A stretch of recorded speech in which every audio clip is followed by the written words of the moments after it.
Assalamualaikum dan salam sejahtera kepada semua. Salam Ramadan dan semoga bulan Ramadan ini dapat kita dengan penuh barakah supaya semua dapat berpuasa di bulan Ramadan ini dengan penuh bertenaga. Saya ingin berkongsi mengenai dengan kebaikan berpuasa dan terutama bila masuknya bulan Ramadan, ramai umat Islam di Malaysia akan berpuasa. Terdapat banyak kebaikan berkenaan dengan berpuasa. Antaranya adalah sekiranya kita mengambil makanan yang bijak dan berbuka pada waktu yang betul, kita dapat mengurangkan berat badan ataupun maintain berat badan yang sedia ada. Kedua, ia juga dapat membantu dari segi merehatkan sistem penghadaman kita, kerana sebelum ini selama 11 bulan sistem penghadaman kita akan bekerja setiap 4 jam, ataupun kalau mereka yang lebih kerap makan, lebih banyaklah sistem penghadaman kita akan berfungsi. Dan kita juga dapati kajian terbaru menunjukkan mereka yang berpuasa dapat mengaktifkan ataupun memberikan sistem imuniti yang lebih baik kepada kita semua. Namun begitu, ramai yang akan bertanya, bagaimana kita nak makan? Adakah makanan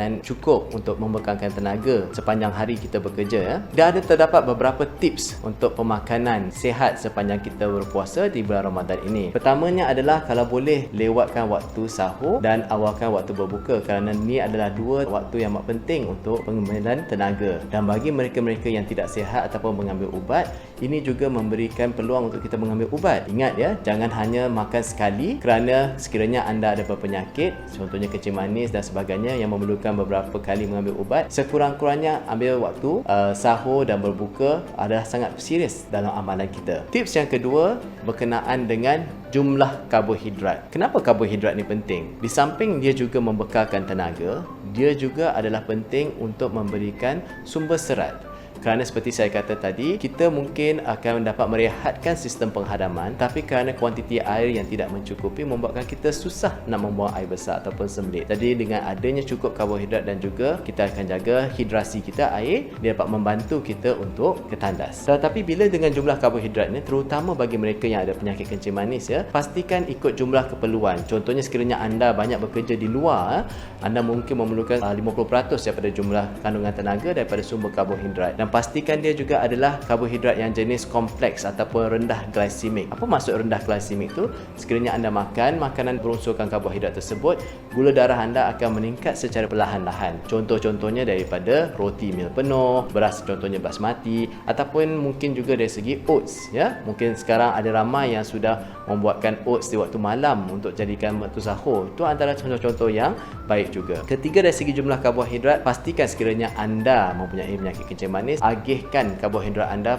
waktu sahur ataupun waktu more bersedikit, dan waktu juga dengan masa kita waktu berbuka. Ini perlulah disamaratakan. So itu adalah dua tips utama dari segi pemakanan waktu dan juga karbohidrat. Tetapi sekiranya anda tiada penyakit, anda adalah sihat, anda juga perlu kawal jumlah makanan. Anda boleh menggunakan, kita panggil, kalau waktu sihat kita panggil suku-suku separuh, kalau Ramadan ni lebih kurang jugalah suku-suku Ramadan ya. Dia punya tu, sayur tu perlu anda ambilkan separuh, tetapi bagi mereka yang ada penyakit kencing manis, disarankan untuk mengambil sayur tu terlebih dahulu sebelum dengan makanan-makanan yang ada unsur karbohidrat dan protein. Kerana kajian yang terbaru menunjukkan mereka yang di Jepun ataupun di Malaysia, mereka yang mendahulukan dengan pengambilan sayur, lepas tu baru ambil sumber makanan yang lain masa berbuka, dia punya gula darah tidak akan meningkat dengan tingginya. Jadi dia adalah lebih sekata. Dan saya rasa bagi kita yang tidak ada penyakit kencing manis juga, memang elok untuk mencegahnya daripada mendapat penyakit tersebut kemudian. Setelah itu juga pastikan anda jumlah ataupun kuantiti air yang mencukupi. Ni tips yang paling penting, sebab selalunya masa puasa ni selalu rasa dehydrated, tak cukup air. Kita perlu ambil 2 liter. Antara dua tips yang penting untuk air ni, satunya adalah minum air biasa ataupun air kosong, dan juga kalau bagi mereka yang selalunya rasa letih kerana tak cukup air, saya sarankan kalau nak minum kopi tu kurang-kurangkanlah pada waktu belah sahur, kerana minuman berkafein ni akan membuatkan anda sentiasa pergi ke tandas dan dia akan membuatkan anda lebih dehydrated ataupun terhidrasi. So lebih sarankan minuman air panas tu waktu anda berbuka. Dan itu secara tidak langsung beberapa tips yang saya boleh kongsikan untuk anda semua.